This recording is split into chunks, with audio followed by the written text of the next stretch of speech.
வணக்கம். Little gems Revathi Sankaran பேசுகிறேன். இப்போது இந்த மெட்டீரியல்லாம் உங்களுக்கு காமிச்சேன், எப்படி குழந்தைக்கு சொல்லித் தருவோம், என்ன பிரெயின் ஸ்டிமுலேஷன்னா என்ன, அதில் என்னென்ன புது விஷயங்களை வைக்கணும் அப்படின்னு நமக்கு தெரியாது இல்லையா, அதெல்லாம் நான் உங்களுக்கு காமிச்சேன். அதை நீங்கள் எப்படி நடத்தணும் என்னன்றதெல்லாம் இப்போ அம்மாக்கள்லாம் பயந்து போயிருப்பீங்க, எனக்கு நல்லா தெரியும். இவ்வளோ சொல்ல முடியுமா, என்னால் தினம் சொல்லி கொடுக்க முடியுமா, அதுக்கு என்ன புரியும் அப்படியெல்லாம் நீங்கள் நினச்சிருப்பீங்க இல்லையா. நிச்சயமாக அவங்க புரிஞ்சுக்குவாங்க. புதுசாக பார்க்கணும், சீக்கிரமாக பார்க்கணுன்றது தான் குழந்தைங்களோட திறமை. அந்த வயசில் நம்மளால் விட்டுடு ஆளை அப்படின்னு சொல்லிட்டு நம்ம போய் படுத்துக்கலாமான்னு பார்ப்போம். ஆனால் குழந்தைங்களுக்கு வேணும் வேணும் வேணும், ஏன்னா ஓடிக்கிட்டே இருக்கிறாச்சே, பேசாமல் உட்காருடா கொஞ்ச நேரம் அப்படின்னு பாட்டியெல்லாம் சொல்லுவாங்க. ஆனால் அந்த மாதிரி இருக்கக்கூடாது. விழுந்து எழுந்திரிச்சு கற்றுக்கோ அப்படின்னு சொல்லி நம்ம விட்டு தான் அவங்களுக்கு ரொம்ப தன்னை புரிந்து கொள்ளக்கூடிய ஒரு நிலைக்கு வருவாங்க அவங்க. சரி, இதில் இவ்வளோ விஷயத்தையும் என்னால் சொல்லி கொடுக்க முடியுமான்னு ஒரு பயம் வருது மேடம், நான் என்ன பண்ணுறதுன்னு அப்படின்னு நிறைய பேர் கேட்டிருக்காங்க. நீங்கள் ஒன்றும் பயப்படாதீங்க, நான் தான் இருக்கிறேனே. ஏன்னா குழந்தையோட ரியாக்ஷனை பொறுத்து தான் நம்ம ஃபர்தராக போகணும்.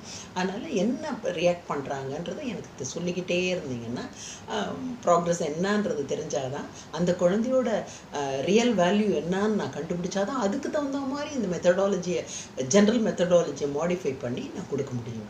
அந்த புதிய விஷயங்களை வைக்கும்போது ஒவ்வொரு குழந்தையும் வேறு மாதிரி இருப்பாங்க. ரிசீவிங் கெப்பாசிட்டி டிஃபரெண்ட்டாக இருக்கும். அப்போது என்ன நடக்குது அப்படின்னு சொன்னால், கான்சன்ட்ரேஷன் வருது, அந்த குயிக் மைண்ட் வருது. அது வந்துடுச்சுன்னாக்கா என்ன ஆகும்னா, அந்த சேச்சுரேஷன் பாயிண்ட் ரீச் ஆகும் பிரெயினில்.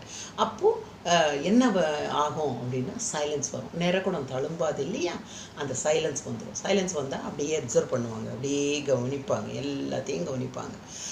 அதனால் அவங்களுக்கு பிற்காலத்தில் பர்ஃபெக்ஷன் வரும். ஒரு செயலை செய்கிறதுனா பர்ஃபெக்டாக செய்யணும் அப்படின்ற ஒரு தன்மை வரும்.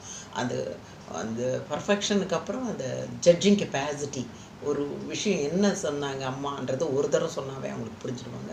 அந்த பேலன்ஸ்டு மைண்ட் இருக்கும். இது இப்படித்தான் அப்படின்னு அந்த குழந்தைக்கு தெரிஞ்சிருது. அந்த பர்ஃபெக்ஷன், சின்சியாரிட்டி எல்லாமே வருது. அது அம்மா இங்கே சொன்னாங்க, இப்படித்தான் செய்ய சொன்னாங்க அப்படின்றதெல்லாம் அந்த மூளையில் பதிவுகள் வருது. அம்மா சொன்னாவே போகிறோம், அம்மா சொன்னால் அது கரெக்டாக இருக்கும், அம்மா நல்லது தான் செய்கிறாங்க நமக்கு அப்படின்ற மாதிரி அந்த குழந்தை அம்மாவை ரொம்ப பிடிச்சி வருவாங்க.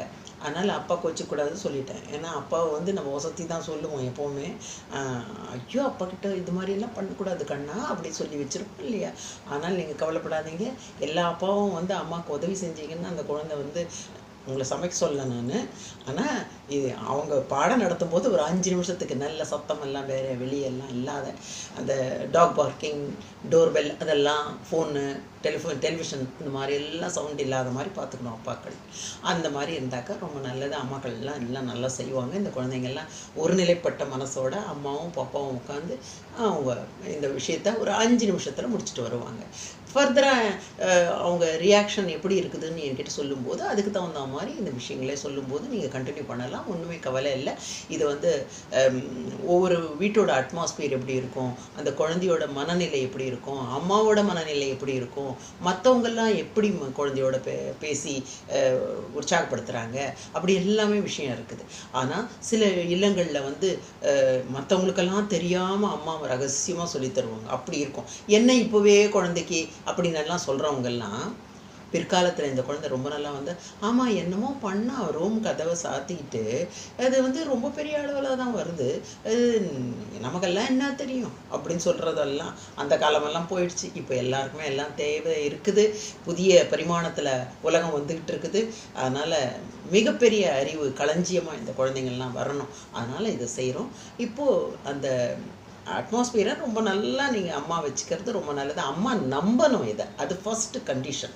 அந்த மாதிரி அம்மா முழுமையாக நம்பினா நிச்சயமாக தன் குழந்தை ஒரு பெரிய மேதையை உருவாக்கணும். அதுதான் லைஃப் கோலே, நமக்கு அதுதான் இருக்கணும். நம்ம நிச்சயமாக இந்த குழந்தைய ரொம்ப நல்லா கொண்டுருவோம், இது சத்தியம்னா நிச்சயமாக நம்ம செய்யலாம் அப்படின்னு அம்மா நினச்சிக்கணும். அப்படி இந்த குழந்தையை நல்லா கொண்டுடலாம். அதில் இந்த விஷயங்கள் எல்லாம் எப்படி அடுத்து வரும்ன்றது நிறைய பேர் 32 வருடங்களாக செஞ்சிட்ருக்கும் போது ஒவ்வொருத்தருக்கும் என்னென்ன அனுபவங்கள்னு நிறைய அனுபவங்கள் எனக்கு சொல்ல முடியும் உங்களுக்கு. அந்த குழந்தைகள் என்ன பண்ணுவாங்க, எது வந்து ஒவ்வொரு குழந்தையும் எப்படி இப்படி இருக்கும், எது பிடிக்கும். சில குழந்தைக்கு பிக்சர் கார்டே பார்க்கணுன்னு ஆசைப்படுவாங்க. சில குழந்தைகளுக்கு மேத்ஸே ரொம்ப பிடிக்கும், வேறு எதுவுமே வேணான்னுவாங்க. சில குழந்தைகள் ரீடிங் கெப்பாசிட்டிலேயே ரொம்ப நல்லா இருப்பாங்க, அது கொடுத்தா போகிறோன்னு எல்லாத்தையும் படித்து முடிச்சுடுவாங்க. இந்த மாதிரி டிஃப்ரெண்ட்டாக இருப்பாங்க. அவங்களுக்கு எப்படி இதை மாடிஃபை பண்ணி சொல்லணும், எப்படி அவங்களுக்கு பிடிச்ச மாதிரி போகணும், இல்லை அது நடத்தும் போது அதையே பார்க்குறேன்னு சொன்னால் இதை எப்படி காமிக்கிறது நடுவில் அப்படின்றதெல்லாமும் இருக்குது. அது தப்பு பண்ணிடாதீங்க. வேறு என்னோட பேசினாக்கா நான் சொல்கிறது மாதிரி பண்ணுங்க. ஏன்னா அப்புறம் மாற்ற முடியாது, அவங்க அதே தான் கேட்பாங்க. அதனால் இது எப்படி பண்ணால் சரி இருக்கும்ன்றதை நீங்கள் கேட்டு கேட்டு பண்ணும்போது நிச்சயமாக இது ரொம்ப நல்லா பண்ண முடியும்.